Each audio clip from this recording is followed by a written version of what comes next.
आणि राजमाता जिजाऊ यांना वंदन करते। त्याचबरोबर ज्यांनी आपल्याला संविधानाची ढाल दिली असे डॉक्टर बाबासाहेब आंबेडकर आणि ज्यांनी आपल्याला लेखणीची तलवार दिली अशा माझ्या सावित्री आई आणि महात्मा ज्योतिराव फुले यांनाही नमन करते। नारी शक्तीला वंदन करते। आणि त्याचबरोबर आता बऱ्याच वेळा आपण ऐकतोय सगळं महिलांवर इथे बाकीची पुरुष मंडळी पण बसलेली आहे, त्यानंतर काय लावून दिलं आणि महिला महिला महिला। पण मला असं वाटतं की ज्यावेळेस स्त्री श्रेष्ठ की पुरुष श्रेष्ठ असं जेव्हा म्हटलं जातं, स्त्री म्हटली की माझ्या डोळ्यासमोर माझी आई उभी राहते आणि पुरुष म्हटला की माझ्या डोळ्यासमोर माझे वडील उभे राहतात, म्हणजे दोघंही रथाची चाकं सारखीच आहे। जर सावित्री आई आपण म्हणतो की सावित्री आईंची आज पुण्यतिथी आहे, आज सावित्री आईंना विनम्र अभिवादन केलं पाहिजे, कारण त्यांच्यामुळे आपण आहे। पण ती लेखणीची तलवार ज्यांनी त्यांच्या हातात दिली त्या ज्योतिरावांना मात्र आपल्याला विसरता येणार नाही। आणि सगळ्यात महत्त्वाचं आपण जे म्हणतो की हिंदू कोडबिल, कोणी ऐकलंय का शब्द हिंदू कोडबिल? त्यांची आपल्याला या महामानवाचे उपकार आहेत, ज्यांनी एकमेव असा व्यक्ती होता की ज्यांनी हिंदू कोडबिल महिलांसाठीचं होतं, ज्याला विरोध केला जात होता जेव्हा पंडित जवाहरलाल नेहरू पंतप्रधान होते। एकमेव असा मंत्री होता की ज्यांनी सांगितलं जर महिलांना हक्क अधिकार दिले जात नसतील तर मी राजीनामा माझा घ्या। असा एकमेव व्यक्ती होता की ज्याने महिलांचे हक्क अधिकार फक्त त्या संविधानामध्ये त्यांनी आपल्या सगळ्यांसाठीचे हक्क असतील, आपला कोटा असेल, आपल्याला फक्त आरक्षण शब्द माहिती की आरक्षण दिलंय, आरक्षणापेक्षाही मोठं आहे संविधान आणि त्याच्यापेक्षाही मोठे आहेत त्या बाबासाहेबांचे विचार। ज्यांनी हिंदू कोडबिल असेल, महात्मा ज्योतिराव फुले असेल, माझे छत्रपती शिवराय असेल, ज्यांनी महिलेमध्ये आई बघितली। त्यांच्या याच्यामध्ये 18 पगड जाती होत्या, कोणत्या एका धर्माचे नव्हते, कोणत्या एका जातीचे नव्हते। पूर्वीचं जर तुम्ही बघितलं असेल की सगळ्या झेंड्याला एका छताखाली आणण्याचं काम या समाजसेवकांनी केलं। आणि मी म्हणेल की हे समाजसेवकाचं जे आहे त्याचाच माध्यमातून हा लुपिन फाउंडेशन पण आहे, ज्याचे पण ध्येय उद्दिष्ट आहे। मी म्हणेल लुपिन फाउंडेशनने तुम्हाला काय दिलं, तुम्ही सांगा एका शब्दात काय दिलं? काय दिलं? मी तर सांगेल की इतका मोठा कॉन्फिडन्स, एक से एक भारी आहे। बोला, स्वतःची एक ओळख मिळाली। क्या बात आहे, जोरदार टाळ्या वाजवा। लुपिन फाउंडेशनने तुम्हाला स्वतःची ओळख दिली। या ताई नेदरलँडला गेल्या, त्यानंतर तुमच्या इथं जेवढे पण आहेत ना, तुमचे जेवढे प्रमुख आहेत तेवढ्या सगळ्यांचं मी नाव घेत नाही, कारण तुम्ही सगळ्या एकापेक्षा एक सरस आहात। मी एकाबद्दल बोलली तर ह्या महिलांवर अन्याय होईल, कारण याच्यातलं सुद्धा बघितलं की एक ज्यावेळेस मी बघितलं त्या ताई गाणं अगदी पाठ होतं तुमचं, आणि नेदरलँडला जाऊन आलेली महिला एका साध्या सिंपल वेशामध्ये आपल्या पुढे बसली, जेव्हा त्यांना आम्ही ऐकलं आम्ही फार छोटे वाटलं त्यांच्या पुढे। त्या दोघींसाठी एकदा जोरदार टाळ्या झाल्या पाहिजे, कारण स्टेजवर बसण्याचं त्यांच्यामध्ये गट्स आहेत। आणि प्रत्येकामध्ये जर दिला असेल लुपिन फाउंडेशन तुम्हाला आत्मविश्वास, तुम्हाला स्वतःच्या पायावर उभं राहण्याचं आणि बळ देण्याचे पंख, आणि या पंखांसाठी या लुपिन फाउंडेशनसाठी एकदा जोरदार टाळ्या झाल्या पाहिजे। लुपिन फाउंडेशनच्या माध्यमामध्ये ज्या वेळेस आता तुम्हाला मी माझी ओळख करून देते, मॅडमने बाकीची केली। मी डॉक्टर प्रतिभा देशमुख चौरे, डॉक्टर आहे पण माणसांचा आणि पुस्तकांचा डॉक्टर आहे, मी PhD आहे। आणि माझं शिक्षण याच्यासाठी सांगते, आणि मला गर्व असला पाहिजे माझ्या शिक्षणाचा। माझं शिक्षण आहे MA DED BEd MAd DSM MSW set education आणि PhD। आणि मी म्हणजे राजकारणी घराण्यातून आहे, माझी खासदार बापूसाहेब चौरे यांची मोठी सून आहे, परंतु मी सामाजिक क्षेत्र निवडलेलं आहे। माझं स्वतःचं पण एक NGO आहे, ज्याच्यामध्ये त्यांनी सांगितलं की ज्याच्या गळ्यात नाही, ज्याच्या पायात नाही, अशा महिलांसाठी मी काम करते। ज्यांच्याकडे बुद्धिमत्ता आहे परंतु आर्थिक पाठबळ, अशा मुलांसाठी मी काम करते। स्पर्धा परीक्षेचं आमचं कालिका मंदिराजवळ आमचं एक अभ्यासिका आहे, जिथं मुलं मुली अभ्यास करतात सगळ्या समाजाचे, कारण शिक्षण हे वाघिणीचं दूध आहे असं म्हटलेलं आहे। आणि त्या ठिकाणी आत्तापर्यंत 5 वर्षात लोकमतने पण दखल घेतली, आम्ही फ्री ऑफ कॉस्ट सगळी पुस्तकं आणून दिली आहेत, जी मुलं पुणे मुंबईला जाऊन अभ्यास करू शकत नाही। ज्यांना आपण म्हणतो की 7च्या आत घरात, हा नियम फक्त कोणाला आहे? मुलींसाठी आहे, बरोबर आहे। परंतु ज्या मुलींना शिकायचं आहे आणि आपले संस्कार बी पाळायचे, आपल्या चौकटीत पण राहायचं आहे, अशा महिला मुलींसाठी आम्ही आमची एक जुनी इमारत आहे, तिथे आम्ही त्यांची व्यवस्था केली आहे, तिथे ते अभ्यास करतात। आणि एकच अट त्यांना की तुम्ही बाकीकडे डायव्हर्ट व्हायचं नाही, आपलं ध्येय पहिलं आणि त्यानंतर शुभमंगल सावधान. परंतु आता उलटं व्हायला लागलंय, ती गोष्ट फार लांबची. आई वडिलांचा खर्च वाचतोय की नाही? मुलं मुली एकमेकाला पसंत करतात, पळून पण जातात आणि काही दिवसांनी आपल्याला स्वीकारावं लागतं. आपली ही संस्कृती नाही. आपण जेव्हा म्हणतो की साडी का नाही घातली, कारण आपली संस्कृती आहे, आपण भारतीय आहोत, आपण पाश्चात्य नाही आहोत. पण आता उलटं होतंय, पाश्चात्य महिला इकडे येत आहेत आणि तिकडच्या महिला आपलं नेत आहेत, त्यांना साडी आवडते. आणि मी म्हणते पुरुष मंडळी नाही घालत आपल्याला बंधनं, स्त्रीच असते. एक स्त्रीचा पाय खेचते. कोणते पुरुष सांगता बरं इंटरफेअर करता, हिला त्रास दे, हिला टॉर्चर करा, मग कर. जेव्हा ती सून असते तेव्हा ती बिचारी असते, पण सासू होते तेव्हा ती एकदम चंडिका होते. का बदल? कारण तिने सोन केलं, मग तिच्या सुनेला का? जनरेशन बदलते, आपल्याला अपडेट व्हायचंय, आपल्याला बदलायचंय. मी जर आता म्हणेल की माझ्या महिला आता पंजाबी ड्रेस घालतात, त्यांना कम्फर्टेबल वाटतं, त्याच्याने अंग झाकलेलं असतं. असे कपडे घातले गेले पाहिजे की ज्याच्याने आपल्याला संरक्षण होणार आहे. बरोबर आहे. आणि त्यानंतर आपल्याला त्या मॅडमने इतकं सुंदर सांगितलं की सगळ्यामध्ये इकडे तुम्ही आपण म्हणतो की बऱ्याच वेळा मला पण विचारलं जातं की आपण म्हणतो लोक काय म्हणतील, हा प्रश्न महिलांना फार पडतो. लोक काय म्हणतील, पायी चालू देणार नाही, घोड्यावरही चालू देणार नाही. आपल्याला ती गोष्ट माहिती गाढवायची. जेव्हा पायी चालतात तर काय म्हणतात, गाढव आहे तरी पायी चालतायत. हा, नंतर एकाला मुलाला बसवला तर काय मुलगा आहे, बापाला पायी चालवतोय. बाप बसला तर म्हणे काय बाप आहे, मुलाला पायी चालवतो. दोघं बसले तर ते गाढव जागेल का नाही म्हणे. लोक काय म्हणतात हा प्रश्न सोडून द्या. जेव्हा तुम्ही तो इरेज कराल ना तुमच्या डिक्शनरीतून, डिलीट मारा त्याला.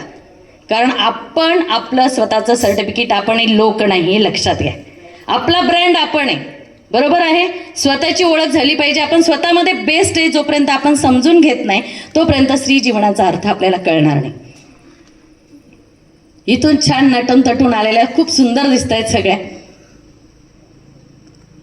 जोराचा आला वारा, जोराचा वारा आला वारा, आणि माझ्या महिला भगिनी म्हणजे आरा रारा रारा. तुमच्यासाठी एकदा जोरदार टाळ्या. खूप सुंदर दिसत आहे, असं दिसलंच पाहिजे. आम्ही अशाही महिलांसाठी आम्ही पिंपळनेरमध्ये आता आम्ही पिंपळनेर सखी मंच स्थापन केला आहे. त्याच्यामध्ये आम्ही अरुणा शानबागवर यांच्यावर आधारित जे होतं डॉक्टर प्रतिभा जाधव यांना बोलवलं होतं. 3 प्रतिभा आल्या होत्या एका स्टेजवर. मी प्रतिभा जाधव आणि एक प्रतिभा गोवर्धनी म्हणून, अशा 3 जणी आणि आमच्या सगळ्या महिला भगिनी. आम्ही कोणी स्टेजवर बसलो नाही, कारण सगळ्या महिला समान असतात. खूप सुंदर. कारण ज्याच्यावर आपण काम करतो, जे आपण तुम्ही म्हणतात की महिला कायदा, तिच्यावरही अत्याचार अन्याय झालेला होता अरुणा शानबागवर. तिची तुम्ही स्टोरी ऐका. यूट्यूबला गेल्यानंतर गुगल बाबा फार काही देतो, परंतु मला असं वाटतं काय, सेल्फी, टिकटॉक, व्हिडिओ, रील्स आपण तेच करतो. माझी 70 वर्षाची आजी पण रील्स करते, माझं 2 वर्षाची मुलगी पण रील्स करते. रील्स करा, पण त्याच्यामध्ये एक संस्कृती पण जपणारी पाहिजे. आपण कसेही कपडे घातले, अंगप्रदर्शन केलं तर ती आपली संस्कृती आहे का? आणि आता किती महिला, मला तर असं वाटतं की 2 वर्षाच्या बाळापासून तर म्हाताराजीपर्यंत मोबाईलच असतं. कम्युनिकेशन नुसतं जेवायला या म्हणायचं राहिलं ना, मुलांना तरी काय सांगते, तुला काय सांगेल शे, मेसेज कर देवाना, कारण तो ऑनलाईनच असतो 24 तास. तुम्ही हाक मारणार ना तर त्याला ओ येणार नाही, परंतु जर मेसेज केला तर लगेच रीड होतो. पाहिलं तुम्ही, लगेच मेसेज डिलिव्हर. आणि एक लक्षात घ्या, सोशल मीडिया जे आहे, सोशल हॅरेसमेंट जे आहे, सोशल मीडियाचे फार प्रकरणं. आणि तुम्ही जर बघितलं असेल, आता बरेच जण म्हणतात की प्रत्येक ठिकाणी असलं पाहिजे. तक्रार पेटी जी म्हटली आहे ना, ही प्रत्येक शाळेत, मी आश्रमशाळेमध्ये आहे, आमच्या स्वतःच्या आश्रमशाळा आहेत, तर तिथंही तक्रार पेटी पण आहे. मुलींना एवढा विश्वासाने आम्हाला जीवन कौशल्य नावाचं ट्रेनिंग पण दिलं गेलेलं आहे की ज्याच्यामध्ये महिला, मुली आणि काही संवाद खुले झाले पाहिजे, त्यांना माहिती असलं पाहिजे. आणि सोशल मीडियाने सगळ्यात, मी म्हणते सगळ्यात मोठं व्यसन दारूचं आहे का? सोशल मीडियाचं, जे महिलांपासून तर सगळ्यांनाच आहे, पूर्ण मानव जातीला आहे.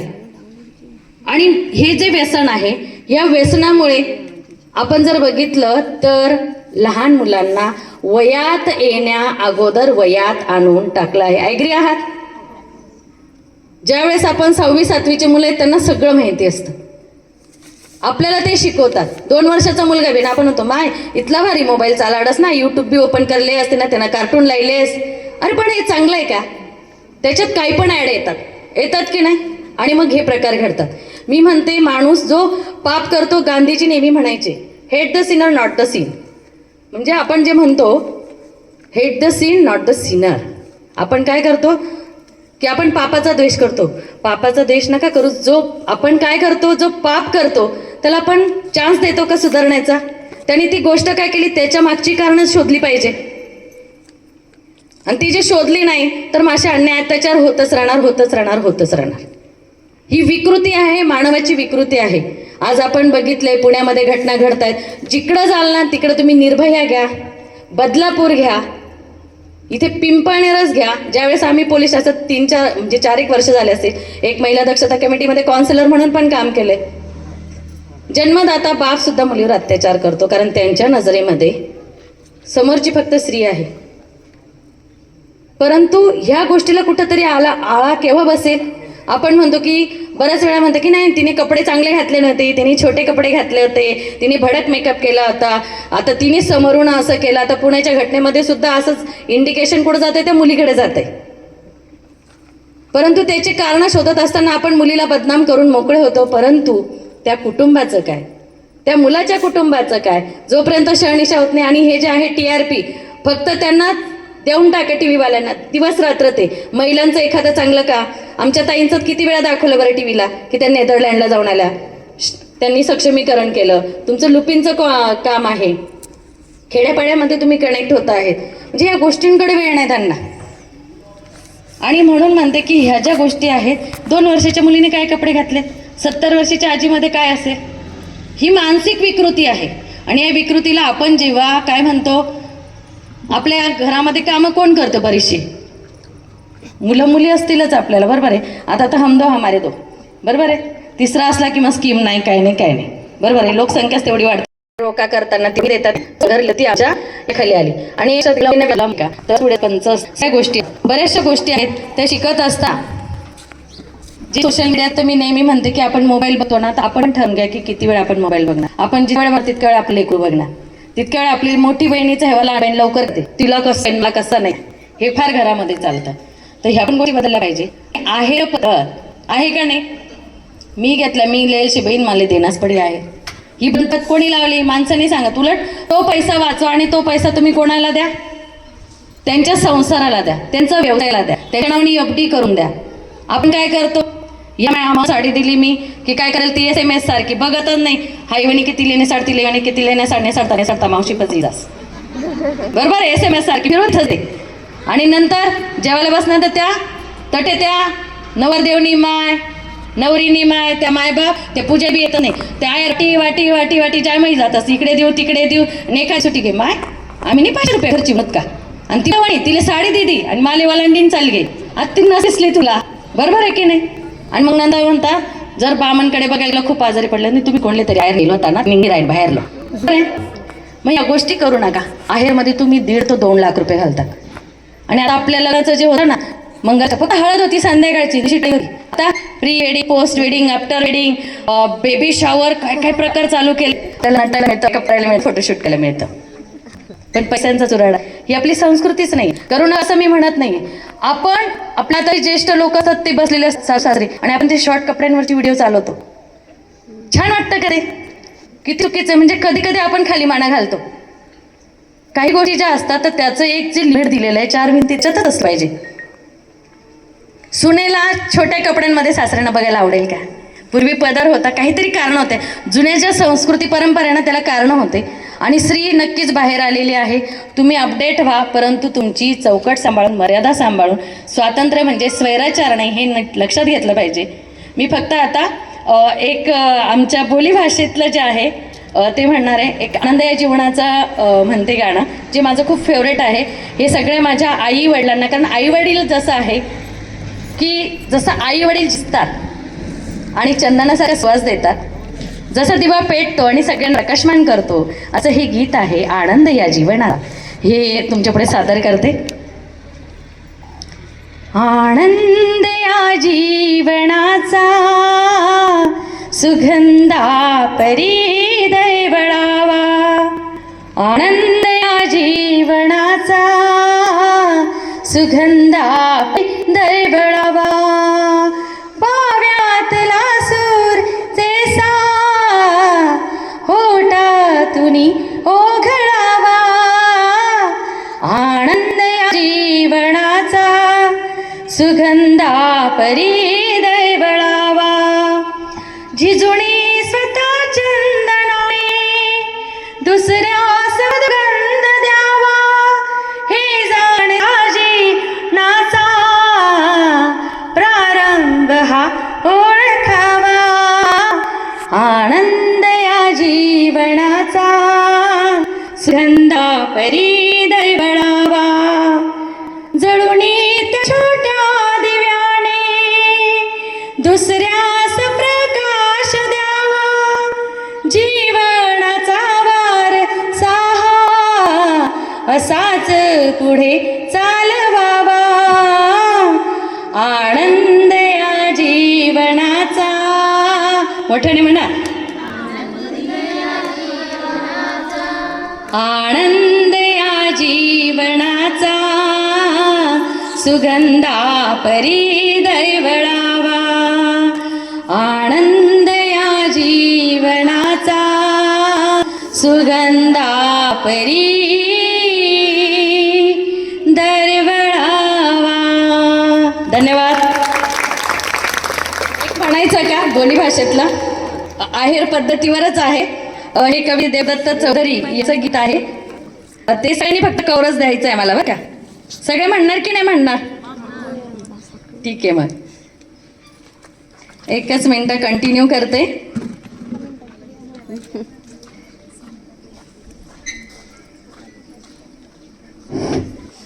ते गीत जे आहे, तुम्ही जे आता मी तुम्हाला सांगितलं की आहेर पद्धती जी आहे, तर आहेर पद्धत जी आहे तर ही फार वाईट आहे. ही कुठेतरी बंद झालीच आहे आणि याच्या पायरे आमच्या आदिवासी समाजामध्ये सुद्धा ह्या पद्धती वाढलेल्या आहेत. हे पेठ सुरगाणा बोलीभाषेतील गीत आहे. मी म्हणेल कामर जाईल सालवर राहील, फक्त तुम्ही जेव्हा मी म्हणेल की पोसापचिना की पक्का हाय फाय करेल.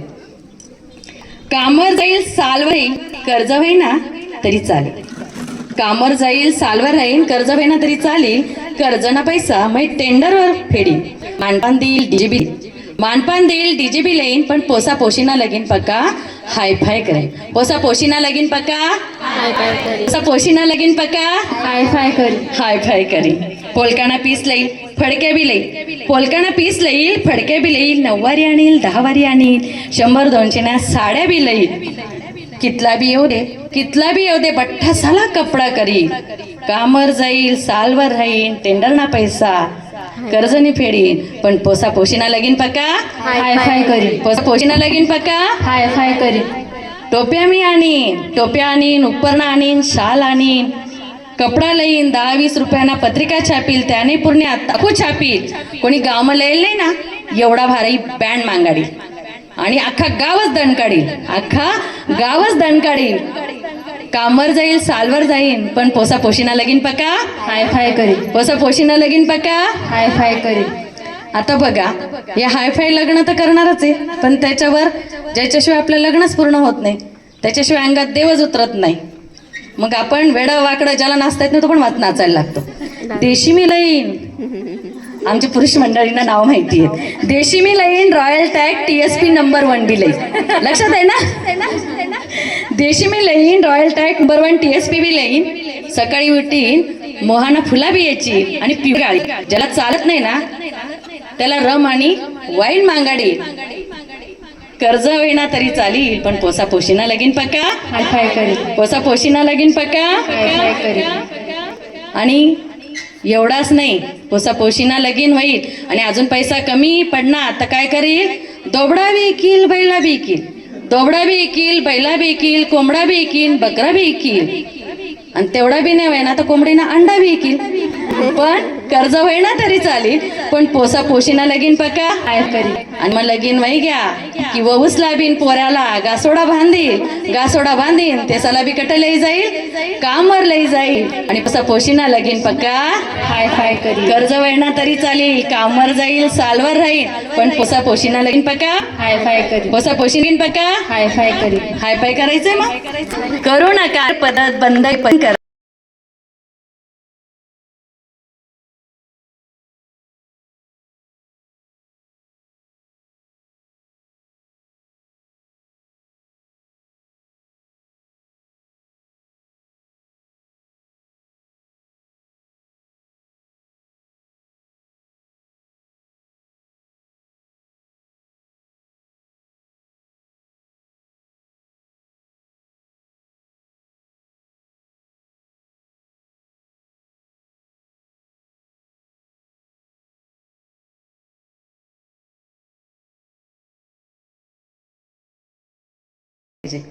पुराव्याशिवाय कोर्ट कायदा काहीच करत नाही, ज्या गोष्टींचे काहींचे पुरावे पण देऊ शकत नाही.